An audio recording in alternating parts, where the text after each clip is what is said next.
Applications of vector spaces. Linear differential equations and the Wronskian test. I'm going to be reviewing a little bit of calculus with you now because you'll need to know just a little bit of calculus to be successful in this part. So first of all, a differential equation. So this equation that they gave us in the textbook looks super duper scary. All of these g of x's, these are all functions. Now, if you've taken like an advanced differential equation class, you've probably had actual functions out here. If you've taken calculus 1 and calculus 2, the extent of your differential equations was likely something like 3y double prime plus y prime minus y is equal to 7 or something like that. Or in this case, because we're dealing with homogeneous differential equations, we're always going to have it equal to 0. So when we're looking at this differential equation, we're saying we have an equation and it's made up of possibly functions, but we're probably just going to use constants like 3 or 2 or 1. And then we've got y to some derivative, so some power of the derivative. Not power as in like y prime squared. We're saying the first derivative, the second derivative, the third derivative, and so on, up to n derivatives. So a solution of that linear differential equation is an equation that is satisfied, meaning that it is true, when we replace y double prime and y with those values of y and its derivatives. So let's take a look at an example. We're going to just start by checking solutions. We're going to check that these equations are solutions of this differential equation. So the differential equation is y double prime minus y is equal to 0. Notice it is homogeneous because it's equal to 0. So this is the part that requires some calculus. We're going to start with y is equal to e to the x. And that's my function. So we're saying if the function is y is equal to e to the x, is that a solution of the differential equation y double prime minus y is equal to 0? So in order to know that, I have to find the second derivative of y. So to find the first derivative, or y prime, of e to the x, I have to know a little bit about calculus, and I have to know that if I have an exponential function, e to the x, its derivative is in fact e to the x. Now, if you're a little bit rusty in calculus, that's okay. You can find any online calculator, I'm certain, that will help you to find the derivatives of functions. Let's take a look at y double prime. That means the second derivative. Well, the second derivative of e to the x is the derivative of e to the x, which is e to the x. So we see we just have a lot of the same function over and over. So now we're going to take our differential equation and we're going to verify, is it true? So does it satisfy the equation? So I'm going to replace y double prime with e to the x, and I'm going to replace y with e to the x and say, does that in fact equal 0? And that does equal 0. So we have just verified that y is equal to e to the x is a solution to the differential equation. Let's do the same for the second equation. This one's a little bit trickier. So y is e to the negative x. And now I have to find y prime. So y prime is e to the negative x, but then because if I look over here and I say what's the derivative of x, the derivative of x is 1. But if I take the derivative of negative x, the derivative of negative x is negative 1. And so therefore, when I find the first derivative of e to the negative x, I'm taking e to the negative x and then multiplied by that derivative. So that gives me negative e to the x. And then I'm going to find y double prime, which is the derivative of y prime. Now, just as I did before, I'm going to get e to the negative x, and then I've got the negative.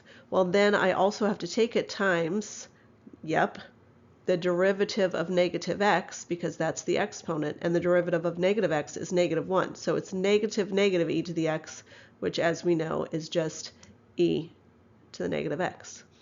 So we end up with e to the negative x, e to the negative x, and then verifying it, we get e to the negative x minus e to the negative x equals 0. And yes, we get 0 equals 0. So we have just verified those are both solutions. This brings us to the Wronskian. So we're going to let y1, y2, and so forth be a set of functions.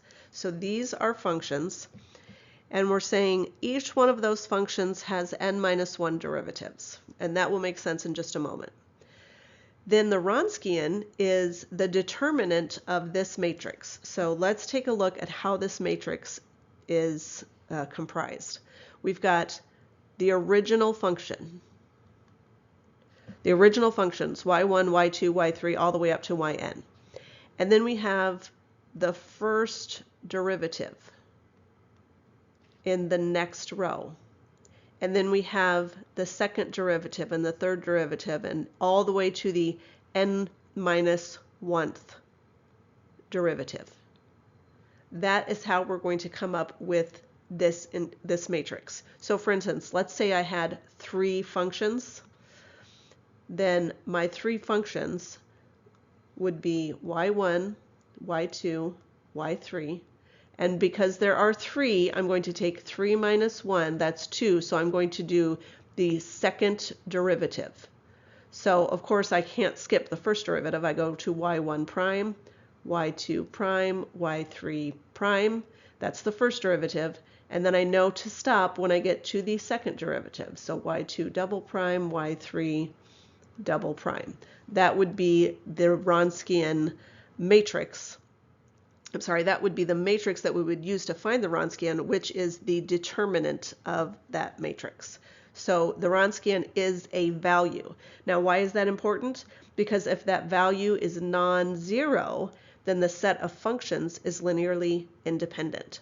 So we're going to go back to the example we just looked at. Y is equal to e to the x, y is equal to e to the negative x, and we're going to determine if those are linearly independent.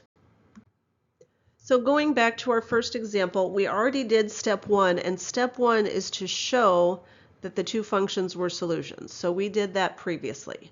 Now we're going to focus on the linear independence part of this. So we're going to use the Wronskian, as we said. So we're going to use our 2 functions, e to the x and e to the negative x. And we're just going to write our Wronskian matrix, or write the matrix used to find the Wronskian, which is actually just the determinant. So my original functions are e to the x and e to the negative x. And then there are 2 functions, 1, 2, and so I'm going to take n-1 to find that I will stop at the first derivative. Now, hopefully this makes sense that we would only go to the first derivative because we need a square matrix to find a determinant. So if I have 2 values, then I'm only going to need 1 more row, so that's the first derivative. So the first derivative of e to the x was e to the x, and the first derivative of e to the negative x was negative e to the negative x. Now this is a 2 by 2 matrix, so to find the determinant I'm just going to cross multiply or use the 2 by 2 determinant formula that says take e to the x times negative e to the negative x, which would be negative e, and then remember the exponents would just be added. So x plus negative x would give me 0. And then I would subtract the opposite diagonal. So e to the x times e to the negative x would be e to the x plus negative x is 0. And so what that gives me is essentially negative 1 times 1 minus 1 times 1, because anything to the 0 power is 1. So I have minus 1, which gives me minus 2. So because the Wronskian is negative 2, which obviously does not equal 0, this shows that these solutions are linearly independent. So we're looking for a non-zero determinant. We're going to finish our understanding of this topic by talking about the solutions to differential equations. So what we're saying is if we have a set of linearly independent solutions, then every solution can be written in the form y is equal to c1y1 plus c2y2 and so forth.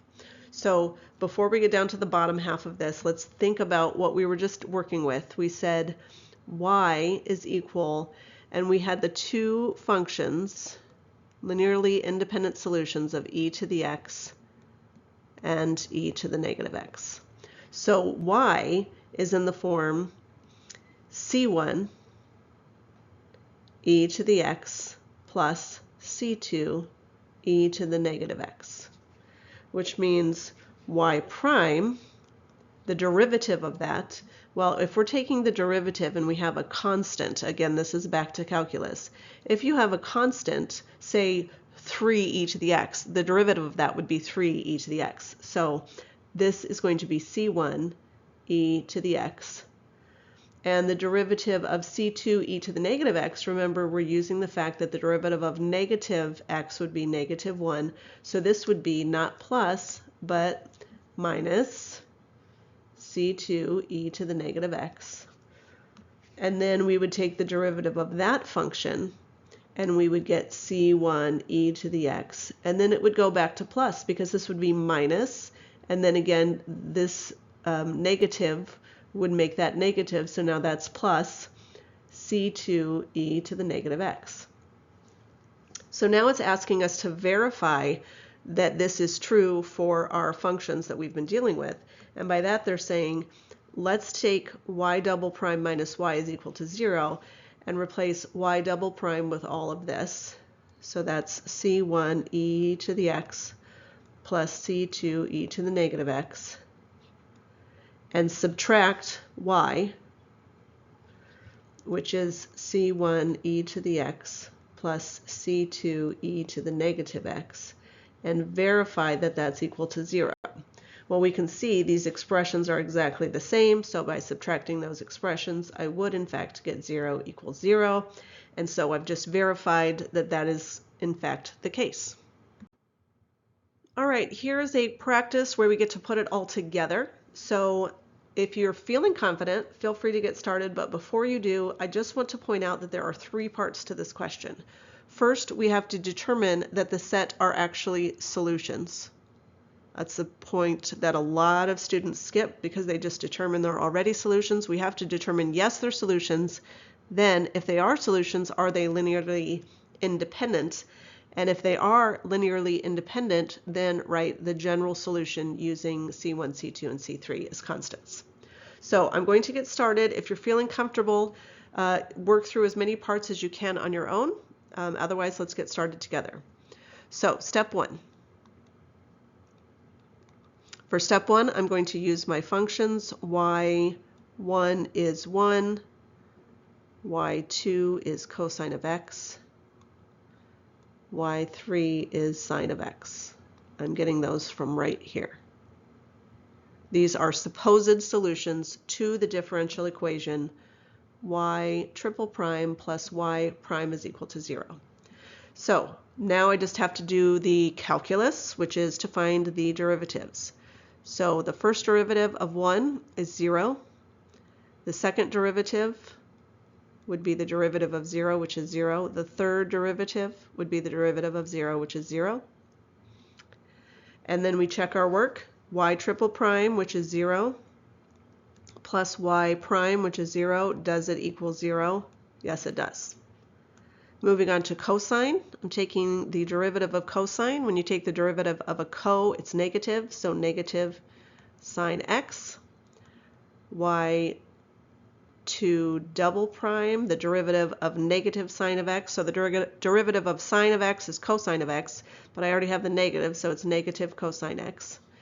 And then the derivative of that, again, I'm taking the derivative of a co, so it's negative negative sine or positive sine x. Check the solutions. Is sine of x plus negative sine of x equal to 0? Yes. So again, using these two values. And then y3 prime, the derivative of sine is cosine. the derivative of cosine is negative sine, and the derivative of negative sine is negative cosine of x. So again, checking our work, negative cosine of x plus y3 prime, which is cosine of x, does that equal 0? Yes, it does. So that is step 1 complete. We have shown they are all solutions. So step 2. Step 2 says now we have to determine if they're linearly independent. That's where the Wronskian value comes into play. So I'm going to start by taking my first function, the first derivative, the second derivative. I know I only need 2 derivatives because there's 3 functions, and 3 minus 1 is 2, so that means I stop at the second derivative. And notice, I don't have to do the work again. I've already done the work over here. Now I have cosine of x, and then negative sine of x, and then negative cosine of x. Again, right here. And then sine of x, cosine of x, negative sine of x. Now, the easiest way to find the the determinant is to use cofactor expansion. So I'm going to take 1 and then times negative 1 to the first row, first column. And then what do I have left? I have negative sine x, cosine x, negative cosine x, negative sine x, which means I'm finding 1 and then negative 1 squared, so that's positive. So really I have negative sine x times negative sine x, which is positive sine squared x, and then minus negative cosine x times cosine x, so that's minus negative cosine squared, so plus cosine squared x. And one of our Pythagorean identities is that sine squared x plus cosine squared of x is equal to 1. Now 1 is not equal to 0, and therefore we have determined linearly independent. Oops. Independent. And then step 3, by far the easiest. Step 3 just says now write it as y is equal to, and then that's c1 times the first function, which is 1, so I'm not even going to write the 1, plus c2 times the second function, which is cosine of x, plus c3 times the third function, which is sine of x. So that's my final solution. So all 3 parts are important. Conic sections and rotations. We're going to do a quick review of conics. Now, this review is not going to tell you how to graph the conic section. It's going to help you only to identify the center of the conic and which equation represents which conic section. So if you need more of a review than that, I will do my best to remember to link a video in the description for more information on conics. But for this, really what we're worried about is to be able to determine which conic goes with which equation. So there are the ellipse, hyperbola, and parabola. You'll notice I didn't put the circle on here because the circle is actually just a special form of the ellipse where the circle is where A is equal to B. So we're going to start with the ellipse and then obviously talk about the circle a little bit too. So the equation for an ellipse, how you'll know it's an ellipse is there's going to be a plus in between, and for an ellipse, A is not going to be equal to B. The value of A is always going to be not only not equal, but A is going to be greater than B. So for instance, if we have a vertical ellipse, meaning that the vertical distance is the longer distance, and in fact that distance is 2a, if the longer distance is vertical, then the A is over or is beneath the x value. And if the a is beneath the y value, you can see that the longer distance will be horizontal. Each case, that length is 2a, whereas the other length is 2b. The shorter length is 2b. So again, how do I determine anything about an ellipse? Well, the main things you want to know is that the center is going to be at HK, and that's the same whether it's a circle or an ellipse. The center is at HK, and again, H and K are going to be the opposite signs, so this is x minus H, so this would be like x minus 3, and then y minus 4 would help me to know that it's at 3, 4. And again, A is going to be the larger of the two values, and they'll always be equal to 1. Now, if it's a circle, then A and B are actually equal values. And so if it's a circle, the way that we write this is we're going to write x minus h quantity squared plus y minus k quantity squared is equal to r squared. So what happens is if A and B were both equal, then I would multiply everything by a squared, and that would give me a squared over here and no longer a fraction. And so we can see that that a value would represent the radius of the circle. So moving on, we can see that the difference between a ellipse and a hyperbola is that in a hyperbola, we have essentially taken this ellipse and split it in half and rotated it out instead. So this would be like this and like this. That's exactly what happened. So the main difference in the equation of the hyperbola is that this is now going to be a minus. In the hyperbola, it's not the a or b that concerns us. It is which value goes first. So if the x value comes first, you're going to have a vertical, again, where it's split vertically.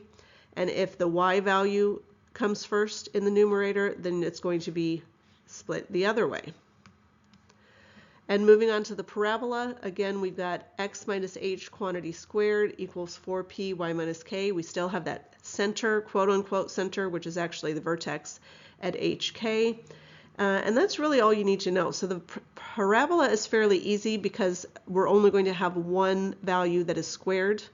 So the other two, we can see that both the x value and the y value are going to be squared. So if only one value is squared, you probably have a parabola. Before we move on to the linear algebra part of this, let's review what we should have already known about conic sections and completing the square. So this video really is taking you back to calculus when we talked about differential equations, and now we're taking you back to probably college algebra and completing the square and so forth, or pre-calculus for conic sections. It's a great review video. So let's take a look. What we're trying to do is, I don't need you to graph these. I just want you to identify which conic section is which and write it in standard form.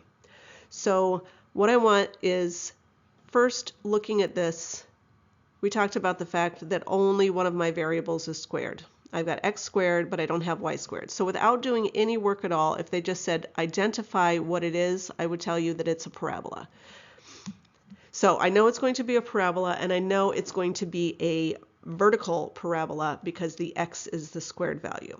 But I don't know anything else besides that. So now I have to do the math. And the math says take your x squared and your x and collect them together and leave a plus 0. So if you're familiar with completing the square, that's what we're going to do here. Now, I already know it's a parabola, so instead of writing plus 4y minus 3 over here, I'm going to go ahead and move it to the other side because I know that's the form of a parabola, is x minus h quantity squared plus or equals 4p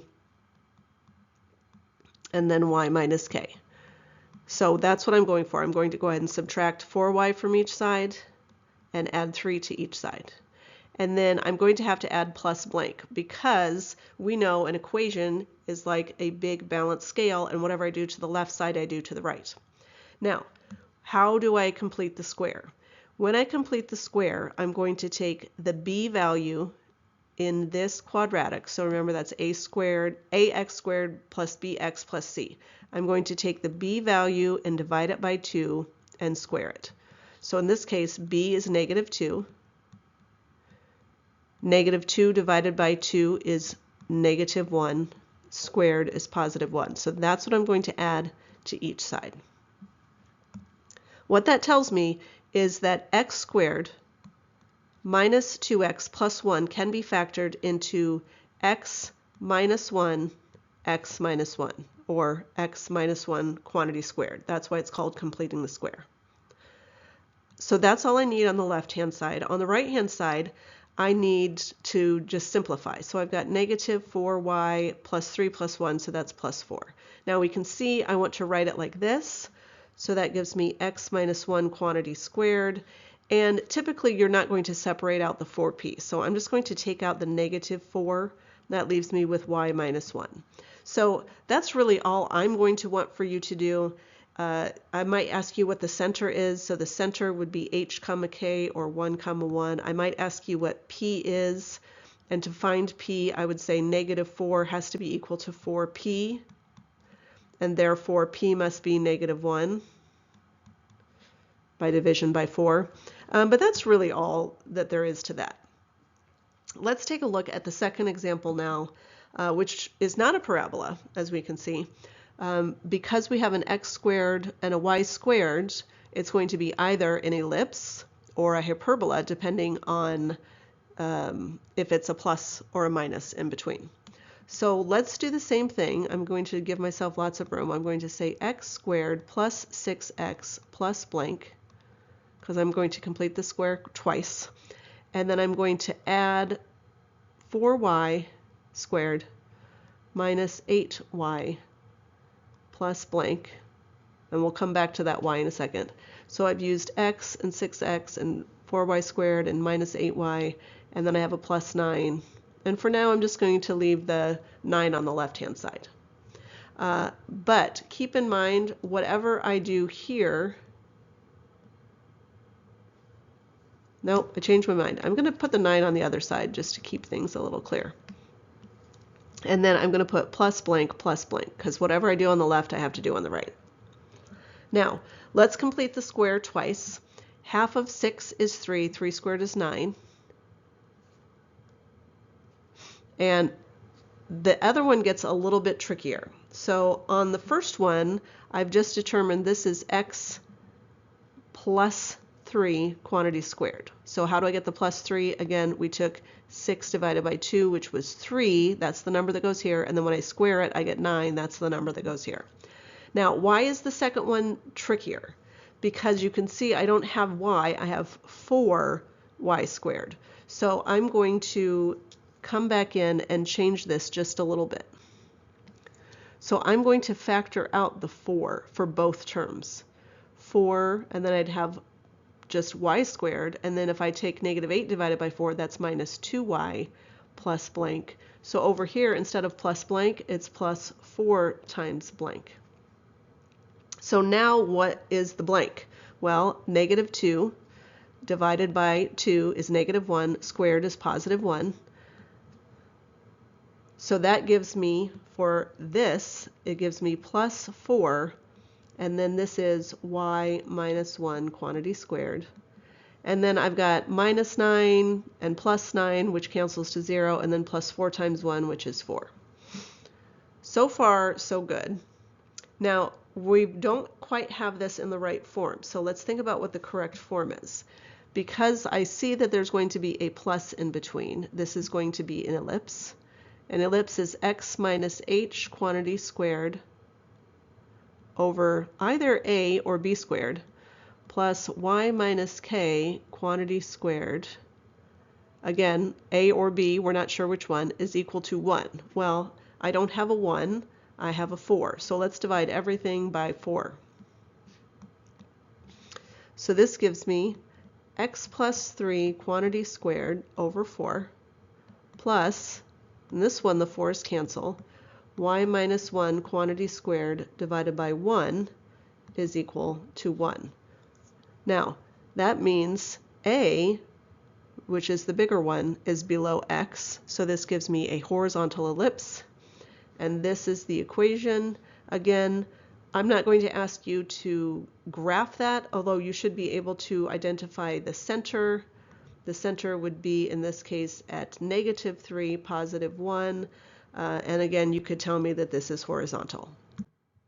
Up to this point, all of the conic sections that we've chosen to use all had either x squareds, y squareds, x to the first, y to the first, but we never had a term that had an xy value. And if you have an xy value, it's kind of hard to understand in our brains because, of course, we like x and we like y, but x times y, everything starts to get a little complicated.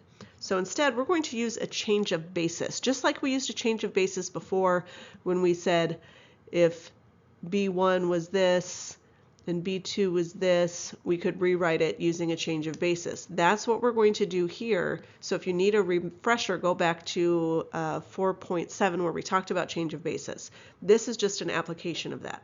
So I have skipped a lot of the work just for time's sake and space on the page. But essentially what we're saying is we're going to go from our standard basis in R2, 1, 0, 0, 1, to a new basis, b prime, cosine theta, sine theta, negative sine theta, cosine theta, where theta is determined by this formula.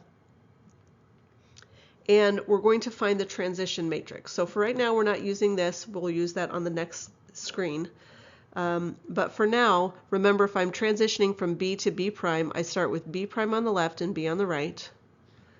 And then I do all of the math, which I have skipped, to rewrite it with I on the left and P inverse on the right. This is the transition matrix. So if you'll recall, what that transition matrix means is that I can take P inverse, which is the transition matrix, times XY, and get my new values in the new basis. So keeping in mind how matrix multiplication works, this is saying cosine theta times x plus y times sine theta is equal to x prime, and negative x sine theta plus y cosine theta is equal to y prime.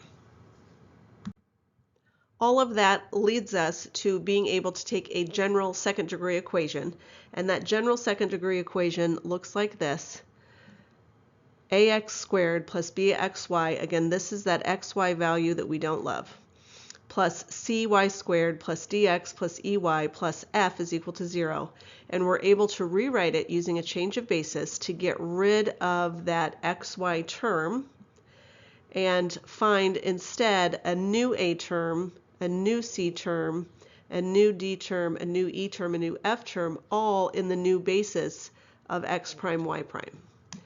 And the way that we're going to do that is we're going to find theta using cosine of 2 theta is equal to a minus c over b, where of course a is their original a, c is our original c, so the two coefficients in front of x squared and y squared, and then divided by the coefficient of xy. Now on our last screen we talked about x prime is equal to something, y prime is equal to something. Essentially, again, skipping the work, not showing the math, those can translate into this. And this is what you'll want to remember, because this is how you're going to write the new values. So using all of this, I'm going to walk you through one example, and we're going to do all of those steps together. We're going to do this question where we're going to perform a rotation of axes to eliminate the xy term in 5x squared minus 2xy plus 5y squared minus 24 is equal to 0. So step 1, and these are the same steps you're going to follow all the time. Step 1 is to find theta, where cotangent of 2 theta is equal to a minus c over b. So a is 5, c is 5, and b is negative 2. So we're finding cotangent of 2 theta is equal to 0, and that implies that theta is equal to pi over 4. Again, how did we do that? Go back to your unit circle, or find a video on the unit circle to help you to determine what that value is. You can also use the inverse function on your calculator if you know how to do that. So from here, we're going to use theta as pi over 4 to evaluate cosine of theta and sine of theta. In this case, sine of pi over 4 is 1 over radical 2, and cosine of pi over 4 is 1 over radical 2. We're going to use those two equations that I told you were the important ones. X is equal to x prime cosine theta minus y prime sine theta, and y is equal to x prime sine theta plus y prime cosine theta. And we're going to do any simplification that we can. So because I had 1 divided by radical 2 twice, I went ahead and factored that out of both terms. So this is x, and I did the same thing for y, so this is y. Step 4 is to substitute x and y into the original equation and simplify. I didn't include a step 5, but step 5 is essentially to say, what equation do you have? What conic section do you have now that you have done the eliminations? So substitute x and y into the original equation. We have our original equation, 5x squared minus 2xy plus 5y squared equal minus 24 equals 0. And you'll notice I've replaced x with the value equal to x. I've replaced y with the value equal to y. Everything else stayed the same. Now, a lot of math here, so if you're not so careful, it's very easy to make mistakes. So I went ahead and wrote the correct solution, but let's talk about what I did. Squaring this, I squared 1 divided by radical 2 first, and that would just be 1/2. So I said, well, let's take the 1/2 out of that. So that's where I got 5/2, because I hate it when people show the solution and you have no idea how they got there. So I squared that, so now that's out of the picture. And now I took x prime minus y prime, and I squared that. So that's where all of this came from. Okay, I did the same in the middle. Now in the middle, I took, it wasn't squared, right? We had a squared here. Here I had these two multiplied by each other, so that was again 1/2, and I took that times the minus 2, so that's why there's no value, no coefficient out front. And then I FOILed here. This is x prime squared, and this is plus x prime y prime minus x prime y prime. So those went away, and then that's where I got the minus y prime squared. And then this one is exactly like that first one, except it's plus here instead of minus. And then of course plus 24. Now the next step is to just continue simplifying. So let's take a look at the x prime values first. So this is 5/2 x prime. So 5/2 minus 1 plus 5/2. So 5/2 plus 5/2 is 10/2, or 5 minus 1 is 4. So there's 4 x primes. 4 x primes. Now let's look at the xy values. So this is why we do this. We have 5/2 and then times minus 2xy, and then 5/2 times plus 2x prime y prime. All of that goes away. And then the same thing that we did with x prime is going to happen with y prime. So for y prime, I had 5/2 and then minus 1, so that's plus 1, and then plus 5/2. And that's what gave me 10/2, which is 5, plus 1, which is 6. So that's the 6y prime. And then plus or minus 24. I moved the 24 over to the opposite side, and then I divided everything by 24. That gives me this equation. So step 5, which I didn't write down, is to say, what conic is this? And this, as we can see, is an ellipse. It's an ellipse because there's a plus in between and it's equal to 1. And then what else would I say about it? I would say that it's the horizontal one, horizontal or the major axis is along the x-axis, either one. That finishes out chapter 4. We are on to chapter 5, inner product spaces. The first section is length and dot product in Rn.